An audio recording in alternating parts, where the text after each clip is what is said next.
बहुत प्रेम करते हैं।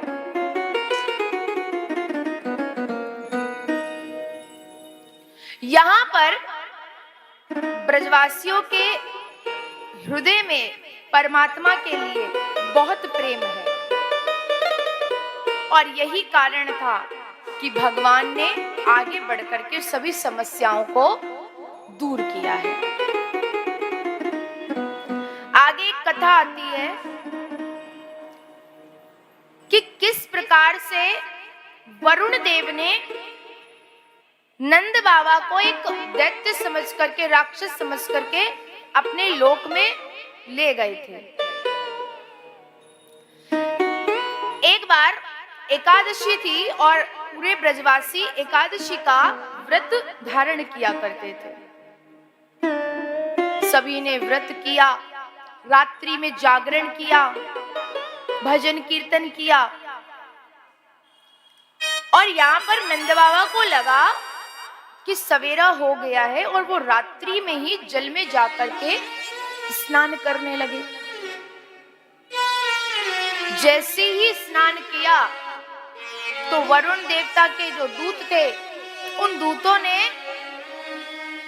नंद बाबा को पकड़ लिया और वरुण लोक ले जाकर के वरुण भगवान को, वरुण देवता को दे दिया। ठाकुर जी को पता चला कि ऐसे ऐसे करके बाबा को वरुण लोक लेकर के गए हैं। तो यहाँ श्री ठाकुर जी स्वयं वरुण देवता के पास आते हैं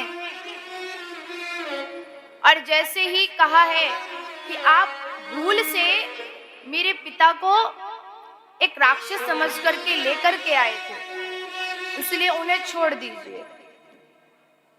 अब यहाँ पर वरुण देवता ने जैसे ही भगवान को देखा तो हाथ जोड़ करके खड़े हो गए।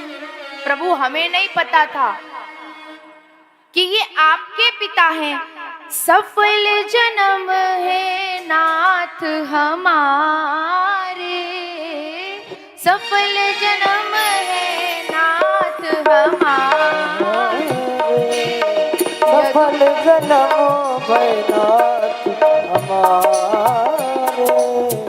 यदुपति पायो दर्श तुम्हारे, यदुपति पायो दर्श तुम्हारे। बोले मेरा जीवन तो सफल हो गया कि आपके मुझे दर्शन हुए हैं। हाथ जोड़ करके खड़े हो गए। मुझे नहीं पता था कि ये आपके पिता हैं। और वरुण देवता ने श्री नंद बाबा को श्री ठाकुर जी को सौंप दिया है।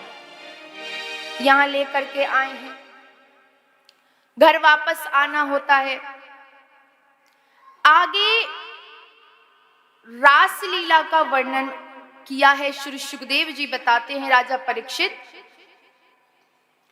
अब वह कथा सुनाता हूं जिसे बहुत से ऋषि मुनि सभी सुनने के लिए लालायित रहते हैं। रासलीला को बहुत से लोग बड़ा ही गलत समझते हैं। रास का अर्थ क्या है? रास का अर्थ है ईश्वर में तादात्म्य हो जाना ही रास है। वो ईश्वर कैसा है? रसमयी है। और भगवान से कौन कौन मिलना नहीं चाहता? कह सकते हैं भगवान से मिलना ही रास है। भगवान से कोई ऐसा होगा जो मिलना नहीं चाहेगा? कौन कौन भगवान से मिलना चाहती हैं? सभी मिलना चाहते हैं। कोई भी ऐसा नहीं होगा जो भगवान से ना मिलना चाहता हो। लेकिन बहुत से लोग रास को गलत दृष्टि से देखते हैं। भक्त और भगवान का मिलन ही रास है। भक्त और भगवान का जो मिलन है वो रास है। इसलिए रास को गलत दृष्टि से नहीं देखना है। एकदम पवित्र मन से रास लीला को सुनना है। भगवान की रास लीला करने की इच्छा हुई तो भगवान ने यहाँ पर गोपियों को पहले ही ये वचन दे दिया था कि शरद पूर्णिमा की रात में हम तुम्हारे साथ रास करेंगे।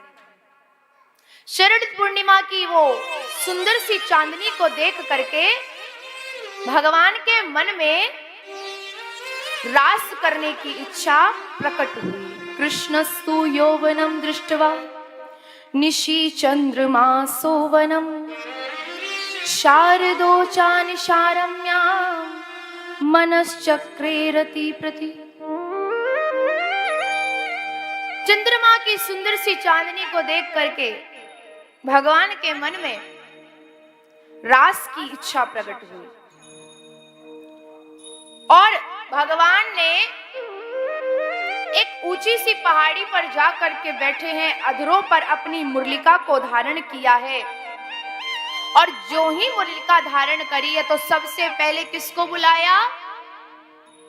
श्री राधा रानी को, क्योंकि ठाकुर जी श्री राधा रानी से बहुत प्रेम करते हैं।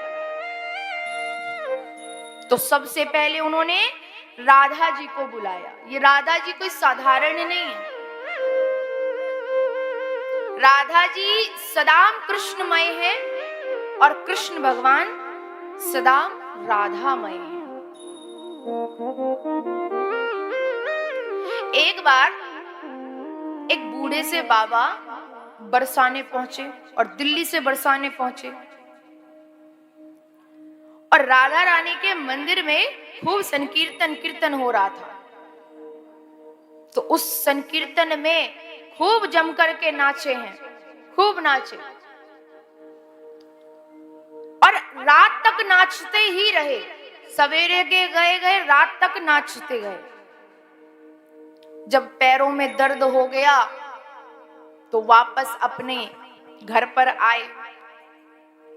जैसे ही लेटने को हुए तो मन में आया पीड़ा तो बहुत हो रही थी पैरों में, क्योंकि सवेरे से नृत्य कर रहे हैं, सवेरे से रात्रि हो गई नृत्य करते करते, तो पैरों में भी बड़ी पीड़ा हो रही है। कि तभी एक छोटा सा नन्हा सा बालक आया और उस बूढ़े बाबा से कहा कि मैं जानता हूं आपके पैरों में बड़ी पीड़ा हो रही है। बोले पीड़ा तो हो रही है, लेकिन अब क्या करें, जैसी हमारी राधा रानी की इच्छा। बोले सुनिए, तो जिस मंदिर में आप सवेरे से लेकर रात्रि तक नृत्य किया है ना, उसी मंदिर के पुजारी बाबा ने मुझे भेजा है आपके चरणों को दबाने के लिए। व्यक्ति ने कहा अच्छा अच्छा, तो मंदिर के पुजारी ने तुम्हें भेजा है? बालक ने कहा हाँ। तो एक काम करो, तुम झटपट से मेरे पैर दबा दो, इनमें बड़ी पीड़ा हो रही है।